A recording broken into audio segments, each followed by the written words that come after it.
Téléspectateurs de Bloc 221 TV, bonjour et bienvenue. C'est l'heure de la revue de l'actualité du nouveau dans le feuilleton judiciaire opposant Cheikh Bara Ndiaye à Thérèse Faye. La division des investigations criminelles a clôturé l'enquête et a transmis le dossier au parquet de Dakar sous forme de renseignements judiciaires. Ainsi, le sort du chroniqueur de Walf TV, Cheikh Bara Ndiaye, est désormais entre les mains du procureur de la République, Abdou Karim Diop. Pour rappel, il avait accusé l'ancienne ministre du Développement communautaire, de la solidarité nationale et de l'équité sociale et territoriale de s'être enrichie de façon illicite. Pour laver son honneur, Thérèse Faye a porté plainte. Le procureur avait confié l'enquête au commissaire principal, Adramé Sarr, chef de la DIC, convoqué et interrogé sur procès verbal. Cheikh Bara Ndiaye n'avait fourni aucune preuve de ces accusations. Dans une note reçue à la rédaction, le ministre de l'Éducation nationale, Moustapha Guirassy, a annoncé 3 mesures phares en collaboration avec les acteurs de l'école. Il s'agit de la réhabilitation des infrastructures et des tables-bancs, l'investissement humain,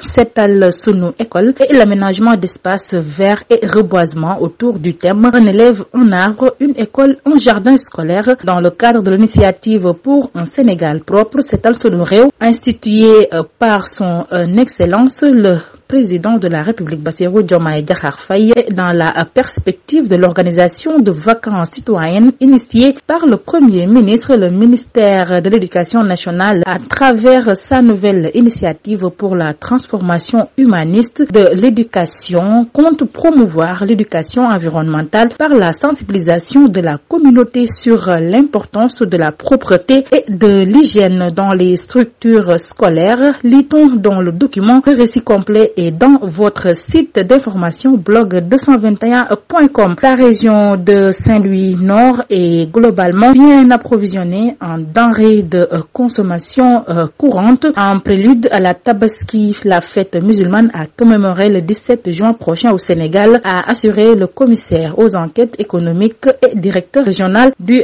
commerce Ousmane Diallo. Concernant le riz brisé non parfumé, par exemple, 132 tonnes sont disponibles en stock pour un prix au détail variant entre 335 et 350 francs CFA. Selon le directeur régional du commerce de Saint-Louis, l'oignon et la pomme de terre, des produits très prisés surtout lors de la fête de Tabaski, sont également disponibles en stock, a-t-il assuré. Il invite par ailleurs les commerçants à faire preuve de plus de compassion et de civisme économique, à veiller à un approvisionnement correct du marché avec un meilleur rapport qualité-prix en tenant compte du contexte économique assez difficile pour la plupart des ménages. L'actualité hors de nos frontières, la spirale des arrestations arbitraires continue au Burkina Faso après le médecin et activiste politique Harouna Lour, dont l'arrestation a été révélée il y a 3 semaines. C'est Mousbila Sankara qui a été arrêté le 11 juin. Il s'agit de l'oncle de l'ex-président Thomas Sankara, lui qui a aussi été son compagnon de lutte durant la révolution sankariste, membre des comités de défense de la révolution, syndicaliste et ambassadeur du Burkina Faso en Libye. Réputé pour son franc-parler, Mousbila Sankara s'était illustré dans la presse le 12 mai dernier. Il s'est adressé au président de la transition, Ibrahim Traoré, en tant qu'aîné. Dans cette lettre publique, il interpellait le chef de la transition sur certains travers liés à la gestion du pays par les putschistes. Il recommandait notamment de respecter les droits fondamentaux des travailleurs et d'ouvrir l'espace public aux citoyens pour l'expression de leur liberté. Les dirigeants du G7 ont trouvé un accord sur le décaissement de 50 milliards de dollars pour l'Ukraine via l'utilisation d'actifs russes gelés, a annoncé mercredi soir la présidence de la République française, précisant que ce décaissement interviendrait avant la fin de 2024. Il y a un accord, comme toujours au G7, les leaders prennent une décision et les techniciens font ensuite leur travail pour la mettre en forme, pour s'assurer qu'elle soit conforme aux droits,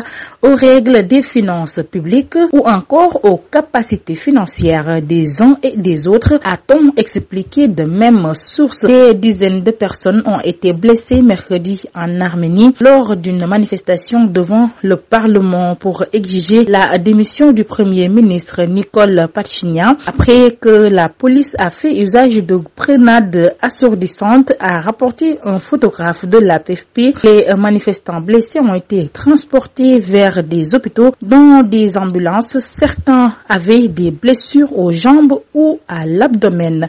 C'était tout, mesdames et messieurs. Nous vous donnons rendez-vous très prochainement, mais d'ici là, restez avec nos programmes.